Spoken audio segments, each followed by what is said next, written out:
Magnetic field force लगाती है तो वो कैसे लगाती है? इसको हम लोग सिंपल से एग्जांपल से समझते हैं। जैसे आप फील्ड को लायन मान लीजिए और करंट को डियर मान लीजिए।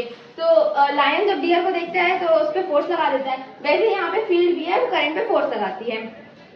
अन्य जब फोर्स लगता है वायर पे तो वायर कहाँ जाएगा, ऊपर नीचे जाएगा, वायर कहाँ? तो इसको हम लोग समझते हैं Fleming of left hand rule. तो इसमें ये थंब है, फोर फिंगर और मिडल फिंगर, ये फोर्स है, ये मैग्नेटिक फील्ड है और ये करंट है। इससे हम लोग समझते हैं। तो इसको निकालने का कोई और तरीका है क्या? हाँ, इसको हम लोग थप्पड़ रूल से भी समझ सकते हैं।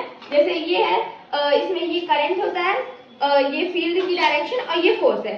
तो यहाँ पे जैसे है करंट यहाँ है, ये करंट यहाँ पर है, फील्ड की डायरेक्शन इधर है, तो फोर्स अंदर की साइड लगेगा यहाँ पर। और यहाँ पे फोर्स डिपेंड करता है लेंथ पे, फील्ड पे, करंट पे और एंगल पे। जितना ज्यादा लेंथ होगी उतना फोर्स बढ़ेगा, जितनी ज्यादा फील्ड होगी उतना फोर्स बढ़ेगा, और जितना ज्यादा करंट होगा उतना फोर्स बढ़ेगा, और जितना ज्यादा एंगल होगा उतना फोर्स बढ़ेगा। और यहाँ अगर करंट और फील्ड की डायरेक्शन सेम है तो फोर्स मतलब जीरो हो जाता है मिनिमम।